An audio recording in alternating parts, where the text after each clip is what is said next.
Quang Province, July 1968. Rain had been falling hard on the jungle for 3 days without stopping. James Michael Harlan lay in the mud beneath a rocky overhang 6 kilometers south of the demilitarized zone, watching through fogged optics a narrow trail cutting through the dense brush. He was 24 years old. He carried in his jacket pocket a small Bible his mother had tucked into his duffel at the Atlanta airport before he shipped out. The Bible was soaked now, its pages swollen and stuck together, but he still carried it. He was part of the 1st Cavalry Division, Airmobile, assigned as a precision rifleman to a reconnaissance team operating in contested territory. The radio had stopped working the night before. Extraction was set for dawn, but the helicopter would not come if they could not re-establish contact. Sergeant Torres, the team leader, was wounded, shrapnel from a grenade that exploded too close in the afternoon ambush the day before. He breathed with difficulty, the dressing on his chest already soaked dark red, mixed with rainwater. Harlan knew Torres would not make it through another night. Thanks for watching. Like, comment and share for more. Help me reach 1,000 subscribers. With yours it will be one less. Harlan had grown up in the Georgia mountains, where he learned to hunt with his grandfather. He knew patience, silence, controlled breathing. But this was different. Here the target looked back. Here a mistake did not mean coming home empty-handed. It meant not coming home. He had made 12 confirmed shots since arriving in country 4 months earlier, each one recorded, each one justified, but none of them left his mind. He saw the faces at night when he closed his eyes. He saw the way they fell. One of them, a young Viet Cong carrying a mortar near a village outside Hue, could not have been more than 17. Harlan had waited 3 hours in the suffocating heat, breathing slowly, counting the seconds between heartbeats before squeezing the trigger. The shot was clean. The target fell without a sound. The team moved forward. Mission accomplished. But Harlan still saw the boy's face, the expression of surprise frozen as he fell backward into the red dust. Now, beneath the rain, he watched the trail. Intelligence said there was a Viet Cong command post less than 2 kilometers to the north. The team was supposed to have marked the position and returned, but the ambush had changed everything. 2 men dead, Torres critically wounded, ammunition low, radio broken, and the rain, always the rain, turning everything into mud and impossibility. Harlan heard distant sounds, voices perhaps, or just the wind in the trees. He could not be sure. The humidity distorted everything. His M40 rifle was covered with damp cloth to protect the optics. He had 7 rounds remaining, 7 opportunities, or 7 mistakes. Private Miller, the youngest on the team, was shaking, not from cold, though the rain was freezing, shaking from fear. Harlan could see it in his eyes. Miller was 19 from somewhere in Kansas and talked about the girlfriend waiting for him back home. He talked too much. Harlan did not blame him. Talking was a way to push the fear away, but now there was no talking, only waiting. Harlan touched Miller's shoulder, a brief gesture. Miller nodded. His lips moved in what looked like a silent prayer. Harlan turned his face back to the trail. They could not stay here. Torres was getting worse. If they stayed, he would die. If they moved, they might be detected. Harlan thought of his mother. He thought of the small Baptist church where he grew up. Sunday mornings listening to the hymns, the way light came through the plain glass windows and lit the dust in the air. He thought how far away all of that seemed now, as if it belonged to another life, to another man. He no longer knew how to pray.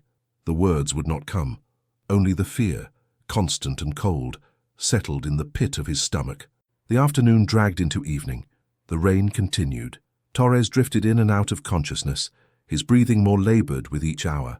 Harlan kept watch on the trail. Nothing moved. The jungle was alive with sound. Insects, birds, the endless drumming of rain on leaves. But no human movement. That worried him more than if he had seen something. The Viet Cong knew how to move without being seen. They knew this terrain. They had fought here for years, some of them for decades. Harlan and his team were visitors, strangers in a war they barely understood. As darkness fell, Harlan made a decision. They would move at first light, with or without radio contact. They would carry Torres. They would head east toward the nearest fire base, approximately 8 kilometers through terrain they had not scouted. It was a risk. Everything here was a risk. But staying meant certain death for Torres, and possibly for all of them. He communicated the plan to Miller and to Corporal Dennison. the only other man left alive and mobile. Dennison, a wiry kid from Detroit with a scar across his cheek from a childhood accident, simply nodded. There was nothing to discuss. They all knew the odds.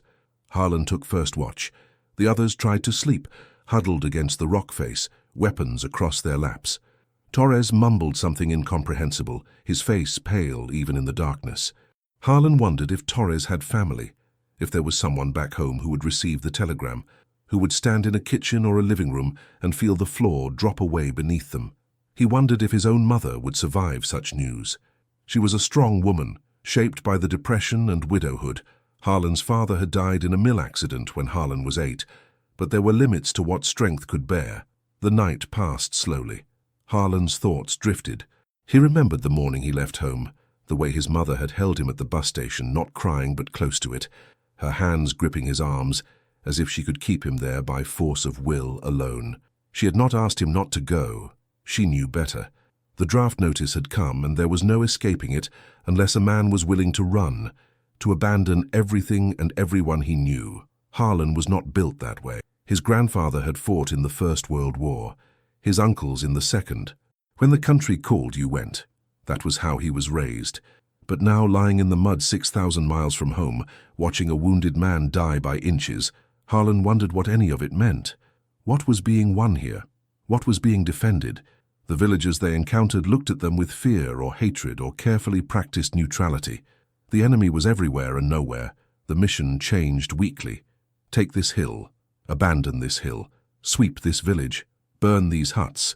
Protect these people who did not want protection, who saw no difference between one armed group and another, who simply wanted to be left alone to grow their rice and raise their children.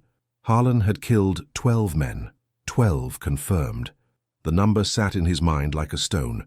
He tried to think of them as enemy combatants, as legitimate military targets, as threats to his team and to the mission. That was what the training taught. That was what the chaplain said when Harlan had gone to see him after the third kill, the one that had troubled him most, a man carrying an AK-47 along a riverbank near the Mekong Delta, a man who had turned at the last second and looked directly at Harlan's position, as if he knew he was there, as if he had accepted what was about to happen. Harlan had fired anyway. The man fell into the brown water and was carried away by the current. The chaplain had talked about duty and sacrifice and the righteousness of defending freedom. Harlan had nodded and said thank you and walked away feeling more alone than before. Now he no longer went to the chaplain. He no longer talked to anyone about what he saw through the scope. He did his job.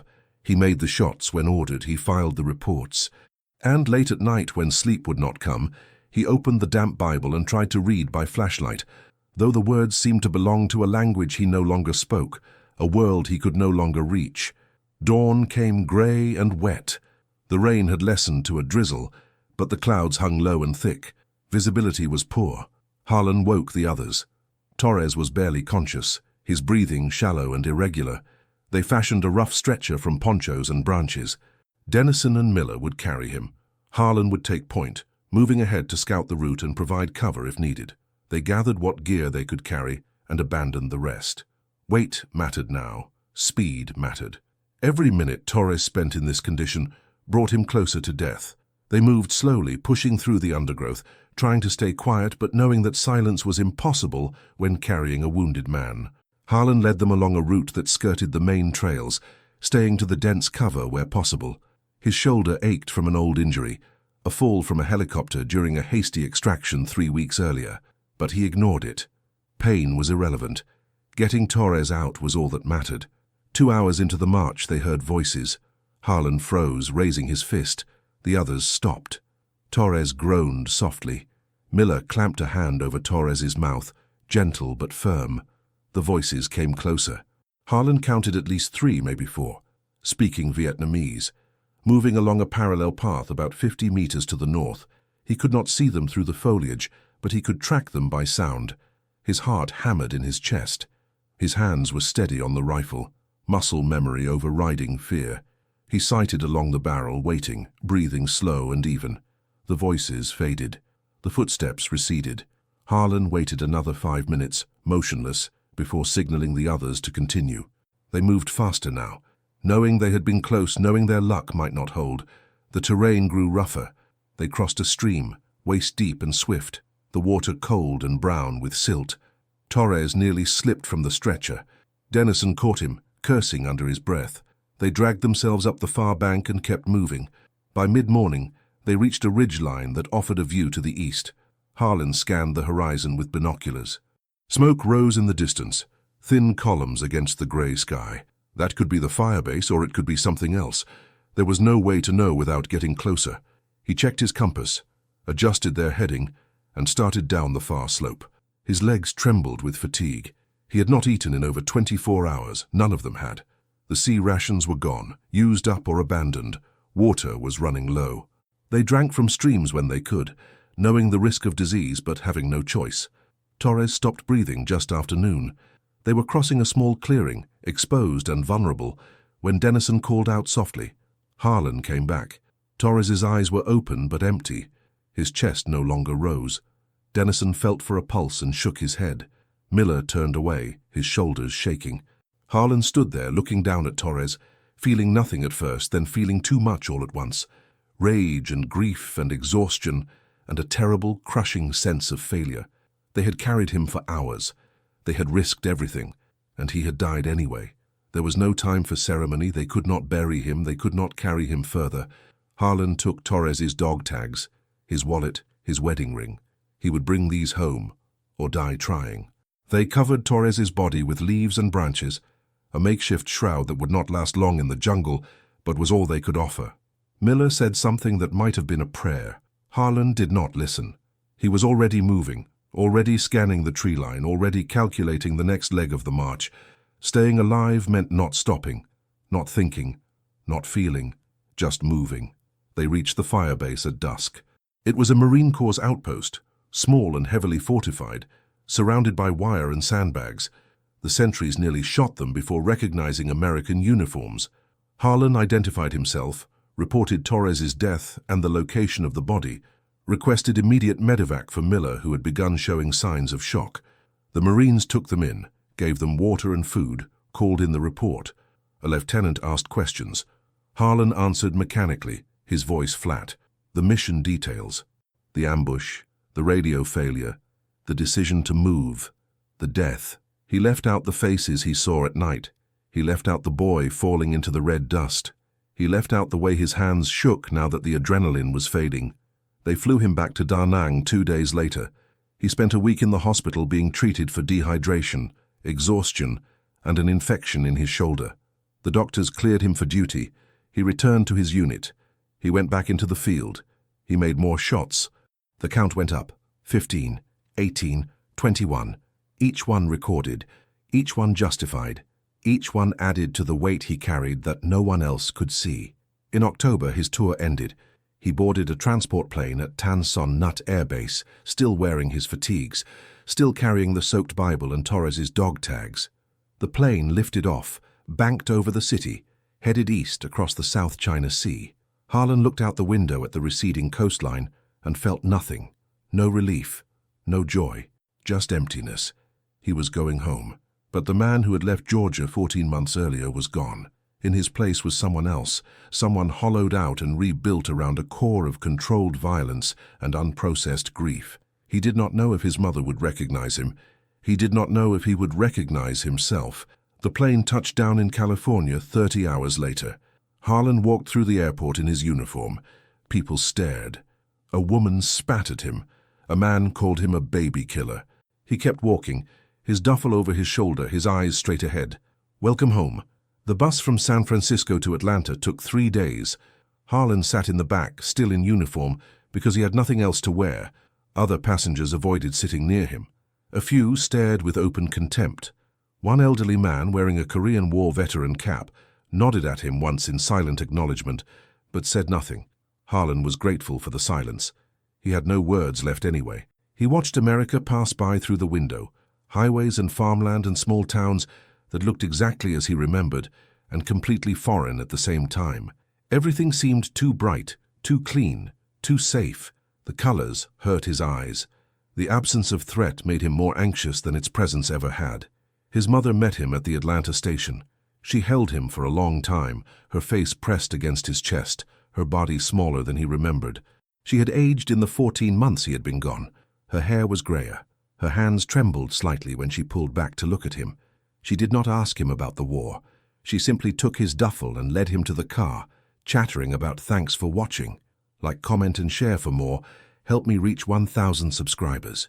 With yours it will be one less neighbors and church news and the new shopping center on the edge of town. Harlan listened without hearing, nodding at appropriate intervals, watching the streets he had grown up on as if seeing them for the first time.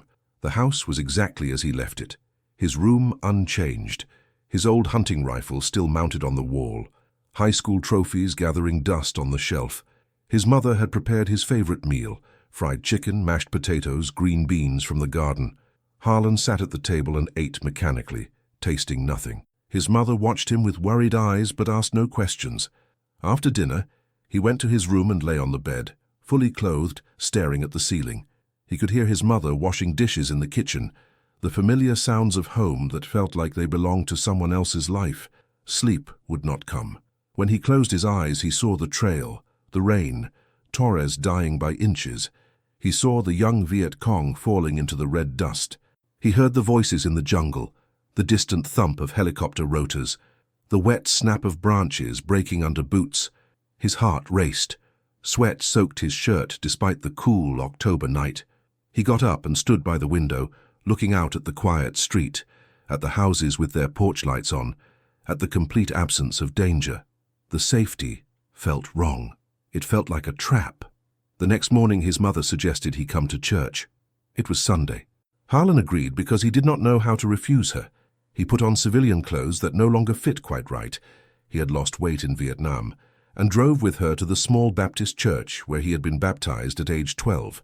People welcomed him home with handshakes and pats on the shoulder. They called him a hero. They thanked him for his service. Their eyes slid away from his when they spoke. He nodded and thanked them and felt like an imposter. He sat in the pew where his family had always sat, third row from the front on the left side. The pastor preached about faith and perseverance. The congregation sang hymns Harlan had known since childhood. The words came automatically to his lips, but meant nothing. He stood when everyone stood, sat when everyone sat, bowed his head during prayer. But he was not there. He was 6,000 miles away, lying in the mud, counting his remaining rounds, watching a man die. After the service, Mrs. Henderson from the church auxiliary cornered him in the fellowship hall. She wanted to know if he had witnessed any atrocities. She wanted to know if what they showed on television was true. She wanted to know if the Vietnamese people appreciated what America was doing for them. Harlan stared at her, unable to formulate an answer that would make sense to someone who had never left Georgia, who got her information about the war from Walter Cronkite and Life magazine. He excused himself and went outside to smoke, a habit he had picked up in Vietnam. His hands shook as he lit the cigarette. His mother found him there 10 minutes later and suggested they go home. The days blurred together. Harlan could not find work. The local factory where many men his age were employed had no openings. The manager, a man who had served in World War II, took Harlan aside and explained that they had to be careful about hiring Vietnam veterans. There had been problems at other plants. Drug use, violence, instability. He was sure Harlan was different, he said, but company policy was company policy. Harlan thanked him and left. He tried the lumber mill, the grocery store, the gas station. The answer was always the same: no openings. Try again in a few months. Good luck. He spent his days in the woods behind his mother's house, walking the same trails he had walked as a boy. The familiar terrain calmed him slightly, though he still found himself scanning the tree line, listening for sounds that did not belong, calculating sight lines and cover positions. The rifle on his bedroom wall stayed there. He could not bring himself to touch it. The thought of looking through a scope again made him nauseous. He had fired his last shot in Vietnam 3 days before his tour ended, a clean kill at 400 meters that earned him a commendation he had left behind in Da Nang. He never wanted to fire another shot as long as he lived. At night the dreams came. Not every night, but often enough. Torres dying in the clearing, the boy falling into the red dust, Miller's terrified eyes in the rain, the woman who had spat at him in the airport. The faces blurred together, living and dead, American and Vietnamese, until Harlan could no longer distinguish memory from nightmare. He woke gasping, his sheets soaked, his heart hammering. His mother heard him once and came to his door, asking softly if he was all right. He told her he was fine. She did not believe him, but did not push. The space between them grew wider.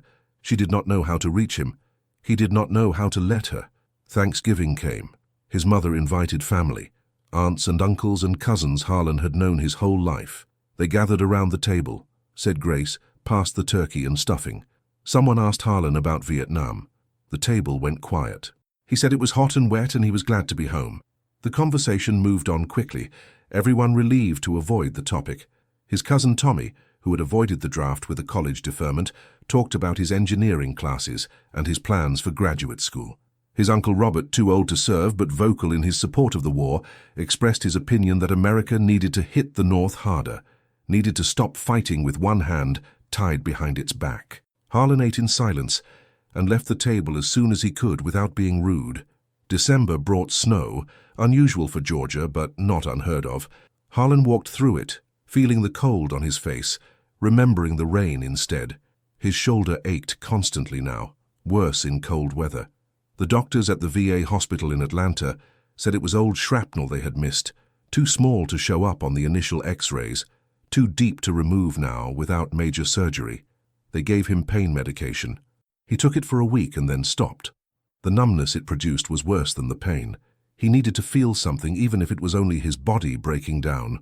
Christmas Eve, his mother asked him to read from the Bible during the family gathering. It was tradition.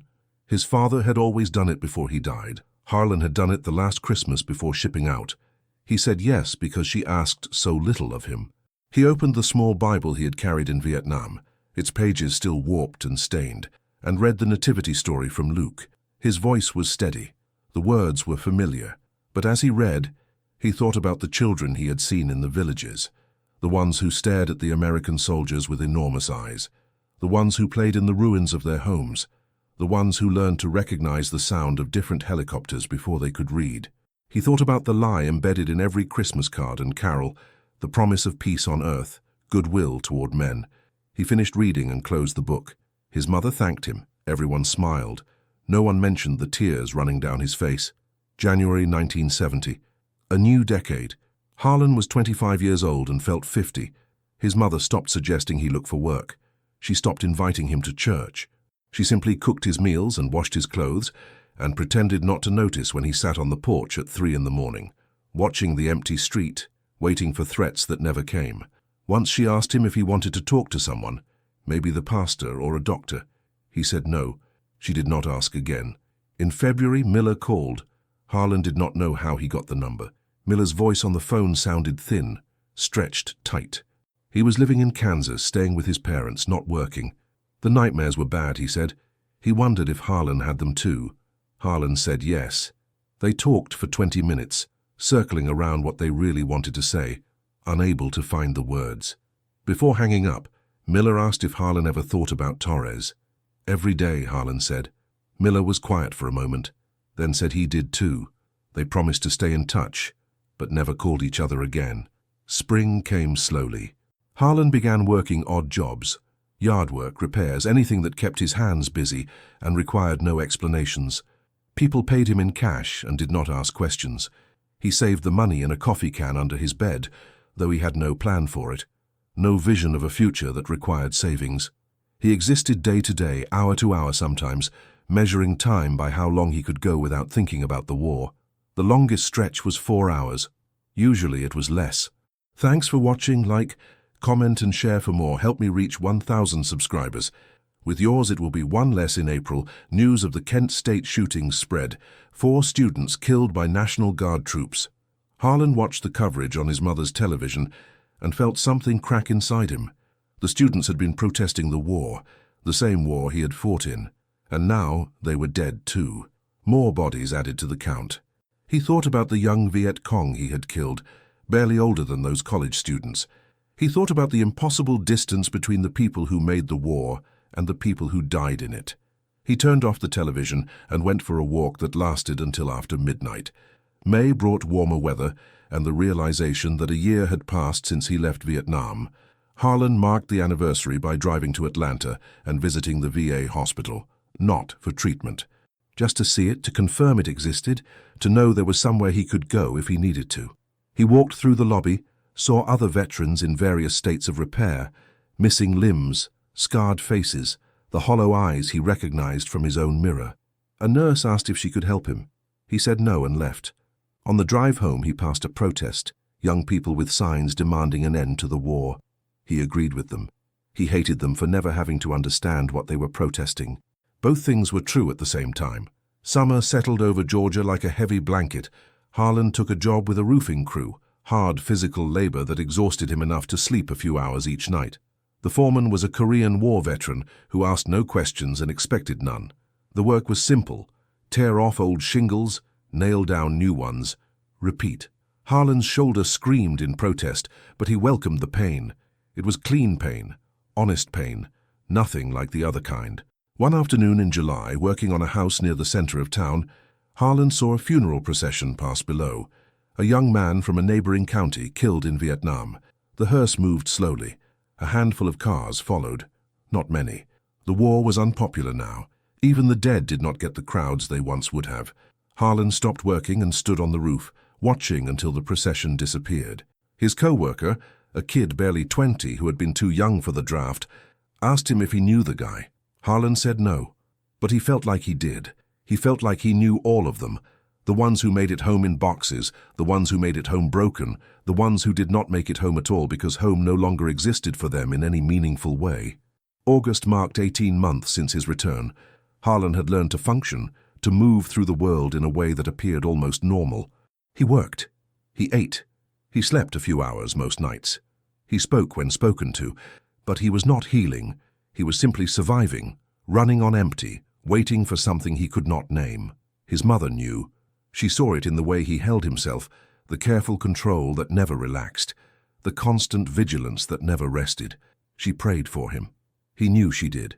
He had heard her once, late at night, kneeling beside her bed, asking God to bring her son back to her, to restore what the war had taken. Harlan had stood in the hallway listening, wanting to tell her that he was gone, that the man she prayed for had died in the jungle, and what came home was just the body, animated by habit and obligation. But he said nothing. Let her have her prayers. Someone should believe they worked. September brought cooler weather and news that American troop levels in Vietnam were being reduced. Withdrawal, they called it. Vietnamization. Letting the South Vietnamese take over their own war. Harlan read the reports with a strange detachment. It did not change anything for him. The war was already over. His war. The one he carried inside. That war would never end. In October, on a Sunday morning exactly 2 years after his return, Harlan went to church alone. His mother was sick with a cold and had stayed home. He sat in the usual pew and listened to the usual hymns and heard the usual sermon. Nothing had changed. Everything had changed. After the service, he remained seated as the congregation filed out. The church grew quiet. Sunlight streamed through the windows, illuminating the dust in the air, just as he remembered from childhood. He looked at the simple wooden cross mounted above the altar. He thought about Torres, about Miller, about the boy falling into the red dust, about all the ways men die and all the ways they keep living afterward. He reached into his pocket and pulled out Torres's dog tags, which he had carried every day since leaving Vietnam. The metal was warm from his body heat. He closed his fist around them, feeling the edges press into his palm. He did not know why he had kept them so long. He had sent Torres's wallet and ring to the widow months ago, along with a letter he had written and rewritten a dozen times, trying to explain what could not be explained, trying to offer comfort where none existed. But the dog tags he had kept, a talisman, a reminder, a penance. He stood and walked to the front of the church. He knelt at the altar rail, something he had not done since he was a child. He placed the dog tags on the altar and bowed his head. He did not pray. He did not know how anymore. But he stayed there, kneeling in the quiet church, letting the silence settle around him. Maybe this was prayer, maybe it was not. It did not matter. What mattered was the act itself, the putting down of something too heavy to carry any longer, the acknowledgement that some wounds do not heal, but perhaps, with time and grace, become possible to live with. Outside, the day was bright and cool. Leaves were beginning to turn.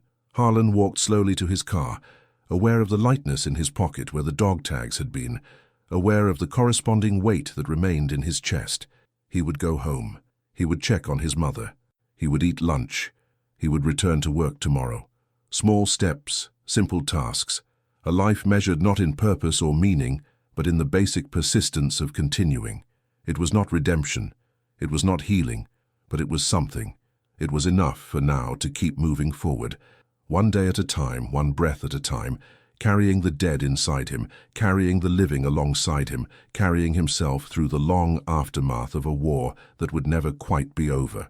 He drove home through the Georgia countryside, past farms and forests and small towns that knew nothing of jungles or monsoons or the weight of impossible choices. The road stretched ahead. He followed it. There was nothing else to do. The war was behind him. The war was inside him. Both things were true. Both would always be true. He would learn to live with that truth, or he would not. Time would tell. For now he simply drove, watching the thanks for watching, like, comment and share for more. Help me reach 1,000 subscribers. With yours, it will be one less.